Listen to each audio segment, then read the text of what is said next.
जैसा मैंने आप सभी से कहा था, आज की वीडियो में हम ग्रिम वेरिएशंस के 3 और एपिसोड्स की कहानी को जानेंगे, यानी एपिसोड 2, 3 और 4 की कहानी को जान पाएंगे। नाउ अगर इस वीडियो पे 125 के व्यूज और 20 के लाइक्स आते हैं तो मैं फाइनल 2 एपिसोड्स की कहानी को भी लेकर आ जाऊंगा, जहां हम कुछ थियरीज और ग्रिम ब्रदर्स की हिस्ट्री पे भी बात करेंगे। अब इस वीडियो को समझने के लिए आपको किसी दूसरी वीडियो को देखने की कोई जरूरत नहीं है। हालांकि मैं पहले एपिसोड की एक्सप्लेनेशन का लिंक डिस्क्रिप्शन और पिन कमेंट दोनों में छोड़ दूंगा। वीडियो शुरू करने से पहले मेरी आप सभी से एक रिक्वेस्ट है कि अगर आपको ये वीडियो पसंद आती है तो वीडियो को लाइक और चैनल को सब्सक्राइब भी जरूर कीजिएगा। So now with that said, let's roll the intro.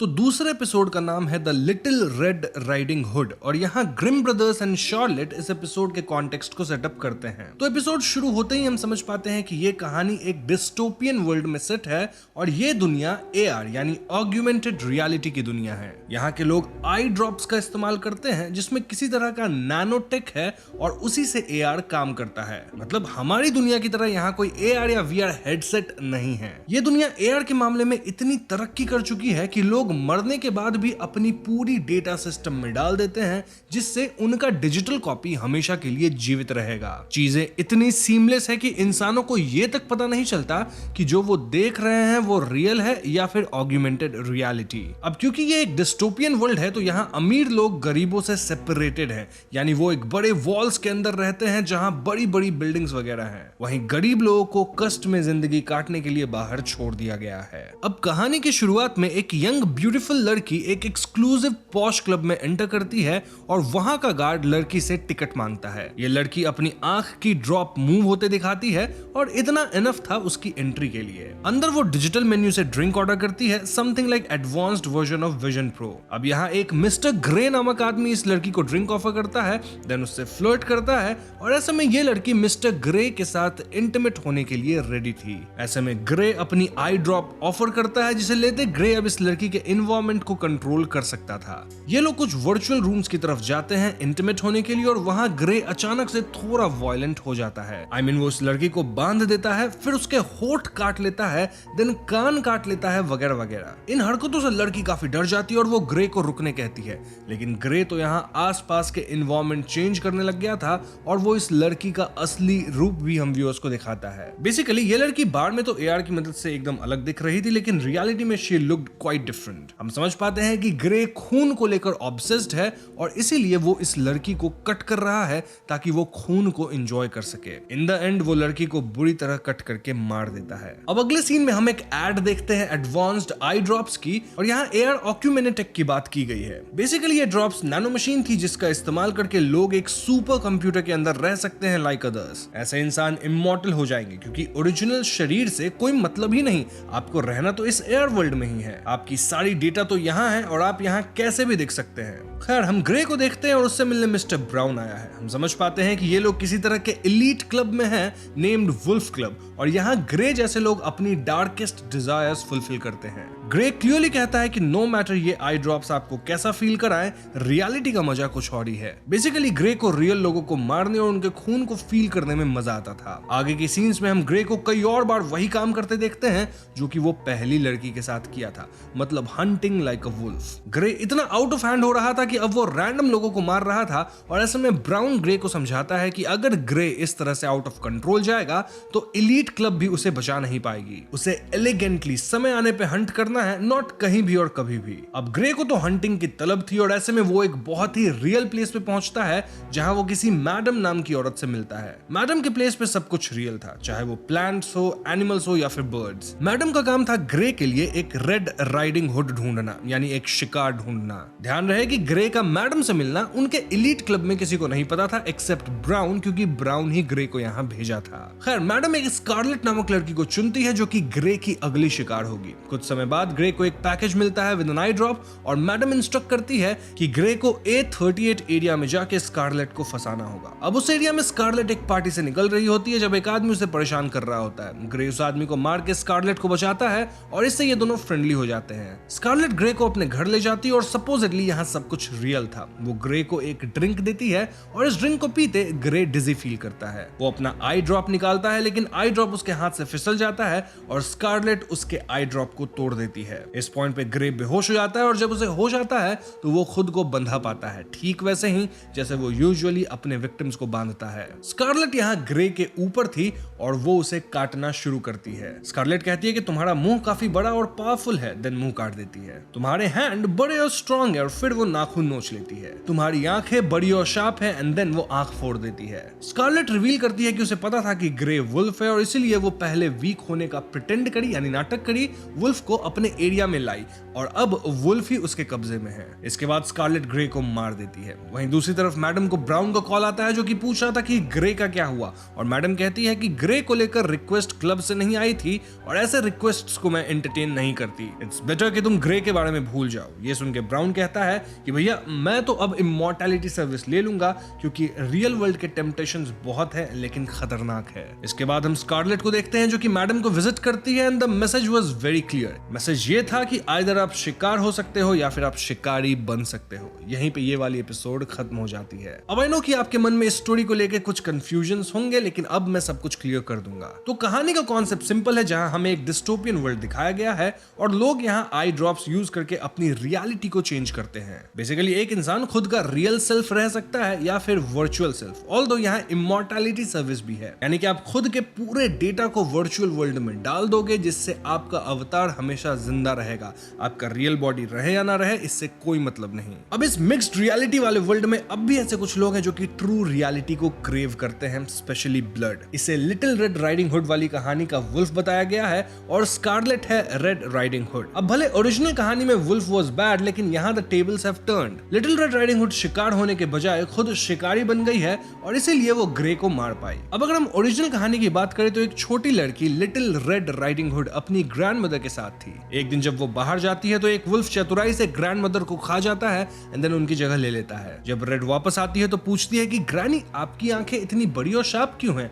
आपके हाथ बड़े और स्ट्रॉन्ग क्यों है? आपका मुंह बड़ा और पावरफुल क्यों है? इस मुंह वाले सवाल पे वुल्फ कहता है कि तुम्हें खाने के लिए, और वो रेड को खा जाता है। नाउ इसी कहानी के ग्रिम वर्जन में एक वुड कटर या फिर एक हंटर वुल्फ को कट करके रेड को बचा लेता है। इससे ग्रैनी भी बच जाती है और ये लोग वुल्फ के पेट में पत्थर भर देते हैं। ऐसा इसलिए ताकि वापस जब वुल्फ उठे तो वो पत्थर में ही दब के मर जाए, या फिर एक वर्जन में वुल्फ पानी पीने जाता है तो पत्थर पेट में होने के कारण वो पानी में डूब के मारा जाता है। तो आप क्लासिक टेल और ग्रिम वेरिएशंस वाली स्टोरी में पैरेलल्स देख पा रहे होंगे और यहाँ स्कारलेट भी ग्रे से सेम क्वेश्चंस पूछती है, लाइक तुम्हारे हाथ इतने बड़े क्यों हैं, मुंह ऐसा क्यों है, वगैरह वगैरह। बस फर्क ये है कि यहाँ स्कारलेट यानी अपनी लिटिल रेड राइडिंग हुड ही शिकारी बन चुकी है। वैसे वुल्फ बुरा ही था उस कहानी में भी, इसमें भी। मूविंग ऑन, हम बढ़ते हैं थर्ड एपिसोड की ओर जो कि हैंसल और ग्रेटल की कहानी पे बेस्ड है। हर एपिसोड की तरह शार्लेट और उसके बड़े भाई यानी ग्रिम ब्रदर्स इस एपिसोड के कॉन्टेक्स्ट को सेट करते हैं। तो ये कहानी एक यंग लड़के की पर्सपेक्टिव से है जिसका नाम है हैंसल। हैंसल किसी तरह के बोर्डिंग स्कूल में पढ़ता है जहां कई बच्चे हैं और सबका ख्याल मामा और पापा रखते हैं। मामा और पापा थोड़े स्ट्रिक्ट है, स्टिल वो काफी काम है, लविंग है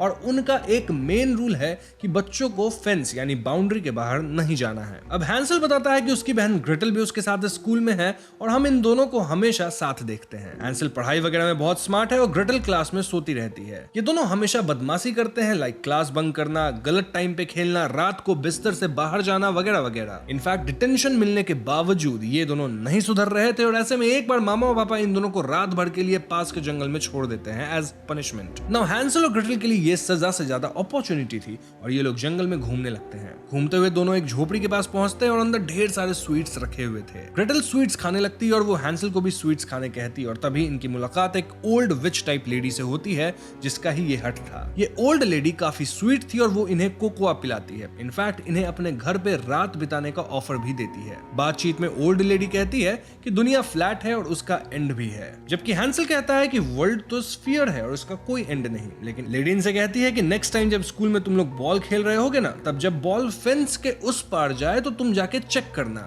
वहीं पे दुनिया का एंड है। ये लेडी इन्हें कैंडी भी देती है जिसके बाद लेडी एकदम से गायब हो जाती है। अब सुबह होते हैंसल और ग्रेटल वापस स्कूल आते हैं और अब इन्हें लेडी की बात को टेस्ट करना था, इसीलिए बॉल खेलते वक्त जैसे ही बॉल फेंस के उस पार जाती है, हैंसल एकदम दौड़ लगा के बॉल के करीब जाता है। हैंसल देखता है कि बॉल किसी इनविजिबल सी दीवार को हिट करके बाउंस बैक किया और इससे उसे लगता है कि कल रात वाली विच लेडी ठीक ही बोल रही थी। अब इससे पहले हैंसल और छानबीन करता मामा पीछे से आ जाती हैं और वो हैंसल को डिटेंशन देती हैं क्योंकि बच्चों को बॉल लाने के लिए फेंस पार करना मना था। मामा यहाँ हैंसल से ये भी पूछती है कि तुम्हें कुछ अजीब सा तो यहाँ नहीं देखा, और हैंसल झूठ बोल देता है कि मैंने कुछ नहीं देखा। खैर उस रात इन्हें फिर से फॉरेस्ट भेज दिया जाता है डिटेंशन के लिए और ये लोग फिर से उस ओल्ड लेडी के हट में पहुंचते हैं। यहाँ हैंसल ओल्ड लेडी से पूछने लगता है कि इस वर्ल्ड में क्या रियल है और क्या नहीं, और इसके जवाब में ओल्ड लेडी कहती है कि मैं तुम्हें सब बताऊंगी, लेकिन उससे पहले तुम्हें स्कूल में हो रही कुछ अनयूजुअल एक्टिविटीज पे नजर रख के मुझे रिपोर्ट करना है। वो इन्हें एक कैंडी से भरा हुआ ट्यूब भी देती है सेइंग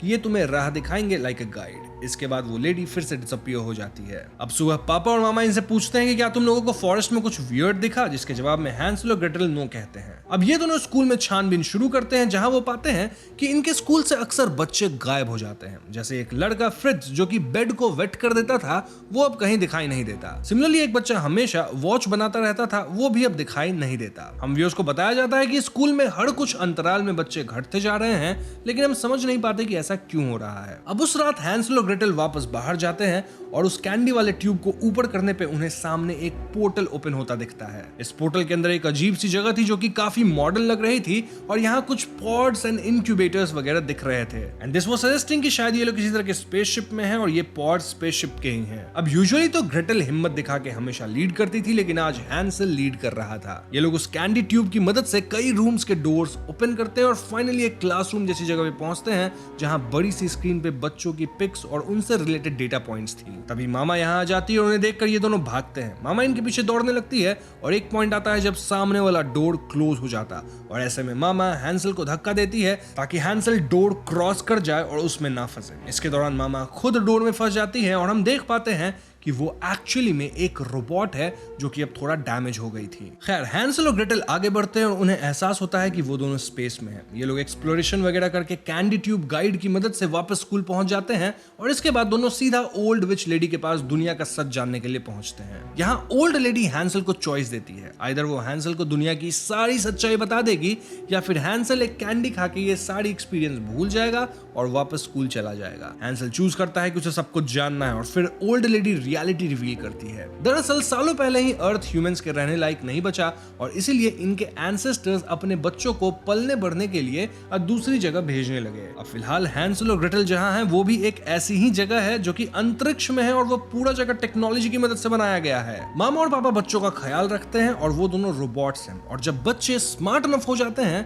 तो उन्हें आउटसाइड वर्ल्ड में वापस भेज दिया जाता है। हैंसल कहता है कि शायद वो भी रेडी है और वो भी अब स्कूल वापस नहीं जाना चाहता बल्कि उसे आउटसाइड वर्ल्ड में जाना है। ऐसे में ओल्ड लेडी हैंसल और ग्रेटल को एक पॉड दिखाती है जिसमें बैठ के वो आउटसाइड वर्ल्ड जा सकता है, लेकिन इस पॉड में तो एक ही सीट थी और ऐसे में ग्रेटल उसके साथ कैसे जाएगी। वेल इस पॉइंट पे हम व्यूअर्स को रिवील किया जाता है कि ग्रेटल कभी एग्जिस्ट ही नहीं करती थी और वो बस हैंसल की एक इमेजिनेशन थी। जी हाँ दोस्तों, ग्रेटल किसी को भी नहीं दिखती थी और बस हैंसल ही उसे इमेजिन करता था, अपनी बहन मानता था और ग्रेटल उसकी हिम्मत थी, उसकी स्ट्रेंथ थी। और जब हैंसल को यह पता लगता है तो ग्रेटल गायब होने लग जाती है। इस पॉइंट तक हैंसल अब खुद ब्रेव हो चुका था और उसे यह जर्नी अकेले ही तय करनी थी। हैंसल यहाँ काफी रोता है लेकिन इवेंचुअली वो ग्रेटल को लेट गो करके पॉड में बैठ जाता है। फाइनली उसका पॉड आउटसाइड वर्ल्ड पे लैंड करता है जहां हैंसल कुछ और लोगों से मिलता है। इन लोगों में फ्रिट्ज भी था एंड अदर स्टूडेंट्स जो कि उसके साथ स्कूल में थे, लेकिन अब ये लोग बड़े दिख रहे थे। यहाँ हैंसल ग्रेटल को एक फाइनल थैंक यू कह के नई लाइफ शुरू करता है। मीनवाइल वो बूढ़ी औरत नेक्स्ट बच्चे को रेडी करने के लिए अरेंजमेंट्स करती है। यहीं पे ये वाली एपिसोड खत्म हो जाती है।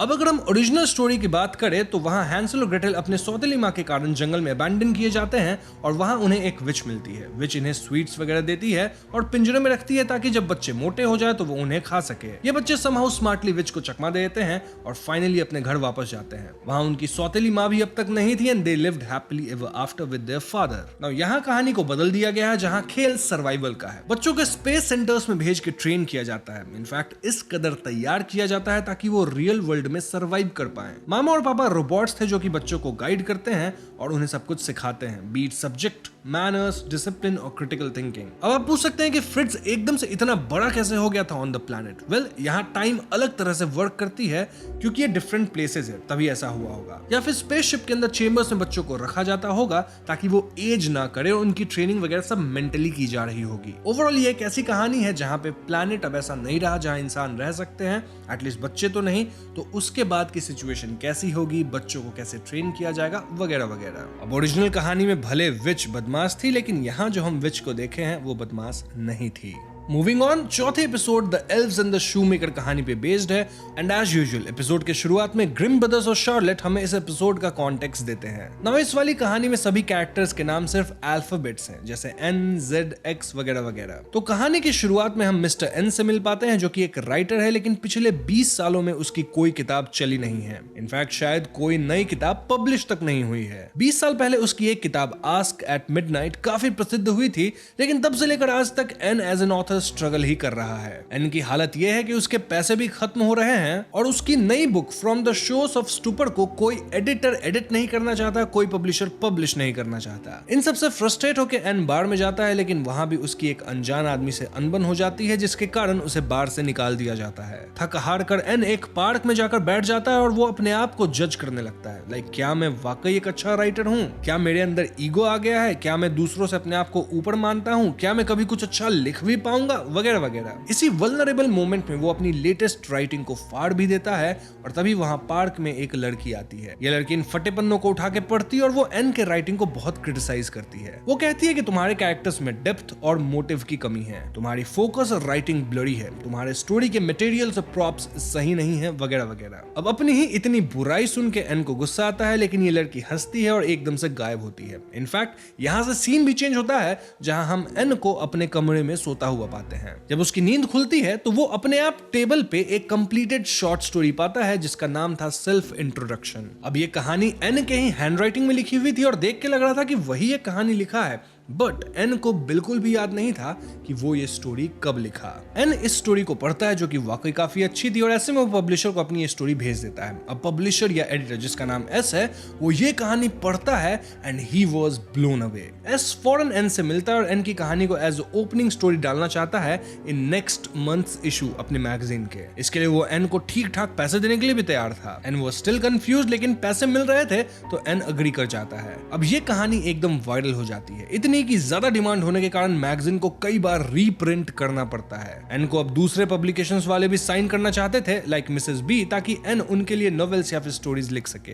N was suddenly very famous और वो काफी पैसे कमाने लग गया था। ऐसे में वो कॉन्शियसली एक और नॉवेल लिखता है, लेकिन एस को ये नॉवेल बिल्कुल पसंद नहीं आती। एस तो ये तक कह देता है कि इस वाली नॉवेल को देख के लग रहा है कि आप इसे लिखे ही नहीं हो, ऐसा लग रहा है मानो कोई रुकी इसे लिखा हो। एन इस कहानी को दूसरे पब्लिशर्स के पास भी लेके जाता है, लाइक बी, और सबका सेम ही रिएक्शन था। इससे एन को गुस्सा आता है और उस रात वो वापस काफी पी लेता है। अब अगली सुबह जब उसकी नींद अपने डेस्क पे खुलती है तो उसके सामने एक और नोवेल लिख के रेडी थी। इस नोवेल का नाम था the elves and the shoemakers. और जब एस इसके इंट्रो को पढ़ता है तो he was mind blown. S कहता है कि now this is your writing और इसे हम पब्लिश करेंगे। एस फौरन एन को पब्लिकेशन के ओनर से भी मिलवाता है और बुक को छापने के काम में लग जाता है। एन अब भी श्योर नहीं था कि ये नई किताब वो कब लिखा, but he was going with the flow. Now as expected ये नोवेल ब्लॉकबस्टर साबित होती है और एन अब कुछ ज्यादा ही फेमस और अमीर हो गया था। वो हर जगह इंटरव्यू दे रहा था, वेकेशंस पे जा रहा था, पार्टी कर रहा था। इनफैक्ट अब तो वो अपना घर भी एक बड़े शहर में ले लिया था, छोटे शहर को छोड़ दिया था। कुछ ही समय में एन 5 नए नॉवेल्स पब्लिश करवा दिया था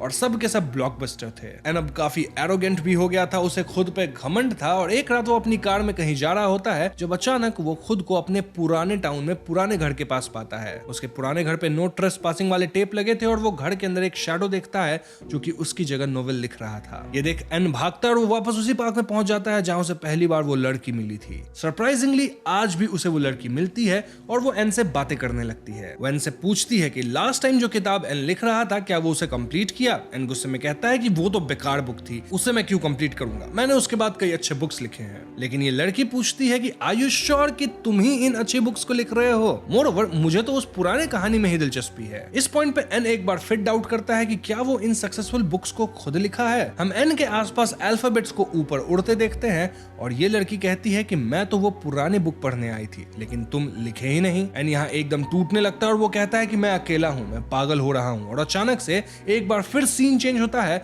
जहां हम एन को एक घर के सामने देखते हैं। घर से एक औरत निकलती है जो कि सपोजिटली एन की बीवी है और एन को एक बच्चा भी है। एन इस लाइफ में बहुत खुश है जहां उसकी नेबर्स से बनती है, उसकी एक लविंग फैमिली है और वो टाइम से अच्छे बुक्स भी लिखता है। यहाँ से सीन वापस कट होके पार्क के बेंच पे आता है जहां एन अब बूढ़ा दिख रहा है और वो अजीब से हालत में है। देन एकदम से न्यूज आती है कि फेमस राइटर एन अब इस दुनिया में नहीं रहा। एन की मौत की न्यूज शिबुया में वो लड़की देख रही होती है and then the story ends. तो दोस्तों ये थी the elves and the shoemaker की कहानी और ये वाली एपिसोड काफी डीप है, बट नो वरीज, मैं आपको इसकी सारी डिटेल्स बता देता हूँ। तो the elves and the shoemaker की ओरिजिनल कहानी ये थी कि एक गरीब शूमेकर था जो कि शू बना के ही घर चलाता था, लेकिन उसके पास कुछ बचा नहीं था। तो एक रात उसके घर में एल्व्स आते हैं, सुंदर सा जूता बनाकर चले जाते हैं। इस सुंदर जूते को बेचकर वो शूमेकर थोड़े पैसे बनाता है। देन वो यही काम करता है कि वो मटेरियल्स रख देता, देन ये एल्व्स आते, जूते बनाते एंड धीरे धीरे ऐसा करके वो अमीर होने लग गया। अमीर कैसे हो? वेल, ये प्रोसेस कई बार रिपीट हुआ, कई शूज बिके और उससे पैसे वो बना लिया। तो एक रात वो शूमेकर छुप के देखता है कि एल्व्स उसके जूते बनाते हैं और ऐसे में वो अगले दिन एल्व्स के लिए छोटे छोटे कपड़े बनाकर रखता है। एल्व्स इन कपड़ों को पहनकर खुश हो जाते हैं और फिर वापस कभी नहीं आते। ऑल्दो अब तक ये शूमेकर काफी अमीर हो गया था and it was a happy ending for him. अब इस ग्रिम वेरिएशन में भी ऐसा ही लगता है कि ये ऑथर खुद से तो अच्छा नोवेल नहीं लिख पाता, लेकिन कोई उसके लिए ये नोवेल्स उसकी हैंडराइटिंग में लिख दे रहा है, जिससे वो अमीर और फेमस हो गया। ये काम शायद उस लड़की का हो सकता है, राइट? लेकिन दैट इज नॉट ट्रू। ये कहानी एक और लेयर डीप है, जहां हमें यह बताया गया कि सक्सेस कई बार एक बहुत बड़ी कीमत पे मिलती है। एंड जो कि अपनी राइटिंग करियर में स्ट्रगल कर रहा था, वो शराब का सहारा लेने लगता है और नशे की हालत में वो अपनी इनर फीलिंग्स को टैप करके बढ़िया लिख पाता है। जब वो सबकॉन्शियसली ये बात समझता है तो वो बार बार पीने लगा ताकि वो अच्छा लिख सके और फेमस होके पैसे कमा सके। ये इस पॉइंट तक पहुंच गया कि अंत में वो जिंदगी में अकेला रह गया और मर भी गया। ऑल्दो वो काफी फेमस और अमीर भी हुआ, जिसका इन द एंड कोई फायदा तो नहीं। हमें यहाँ एन की एक परफेक्ट लाइफ भी दिखाई गई है कि अगर वो शराब और सक्सेस के पीछे इतना नहीं भागता तो उसकी एक बीवी होती, उसके बच्चे होते, अच्छी सोशल लाइफ होती और वो नॉवेल्स लिख के ठीक ठाक फेमस भी होता। लेकिन एन एक दूसरा रास्ता चूज किया और वो लड़की उसके ही सोच की एक प्रतिमा थी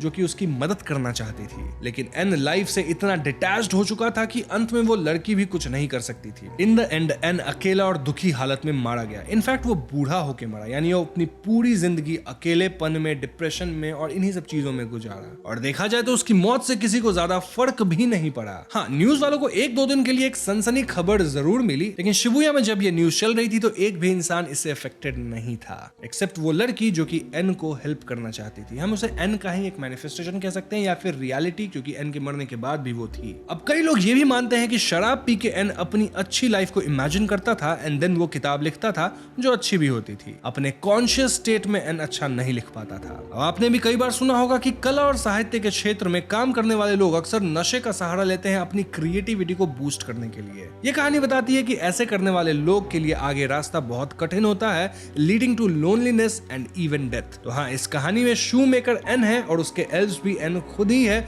बस नशे की हालत में। तो यही है इस कहानी की एक्सप्लेनेशन। तो इसी के साथ मैंने एपिसोड 2, 3 और 4 को एक्सप्लेन कर दिया और उम्मीद करता हूं आपको एक्सप्लेनेशन पसंद आई होगी। अब यहाँ मैं आपको एक इंटरेस्टिंग डिटेल बताऊं जो कि शायद किसी को ना पता हो, एंड दैट इज कि हर एपिसोड में कहीं ना कहीं हमें ग्रिम ब्रदर्स दिखते हैं। आई मीन स्टार्टिंग का छोड़ के एपिसोड के बीच में भी दिखते हैं। फॉर एग्जाम्पल, एपिसोड 1 में 28 मिनट 48 सेकंड पे पार्टी में हम ग्रिम ब्रदर्स को देख पाए। एपिसोड 2 में एज अ वेटर जो कि ड्रिंक सर्व करता है पहली लड़की को, या फिर वो रूम वाले चैम्बर्स में। Not sure about this episode क्योंकि मैं इसको कई बार देखा लेकिन मुझे क्लियरली नहीं दिख पाया। देन एपिसोड 3 में 42 मिनट्स के आसपास ऑन द प्लैनेट और एपिसोड 4 में 29 मिनट्स पे इन द मीडिया। खैर, उम्मीद करता हूं कि आपको एपिसोड्स की एक्सप्लेनेशन और डीपर मीनिंग पसंद आई होगी। अगर पसंद आई है तो वीडियो को लाइक और शेयर करें। साथ ही अगर आपके मन में कोई डाउट्स है तो कमेंट सेक्शन खुला है, मुझसे क्वेश्चन पूछ लीजिए, मुझसे जितना बन पाएगा मैं आंसर कर दूंगा। ना इस सीजन में 2 और एपिसोड्स है और वो वीडियो तभी आएगी जब इस वीडियो पे 125 के व्यूज और 20 के लाइक्स कंप्लीट हो जाए। जाने से पहले हमारे चैनल को सब्सक्राइब भी जरूर कीजिएगा क्योंकि हम अपने चैनल पे ऐसे वीडियोस लाते रहते हैं। पीस।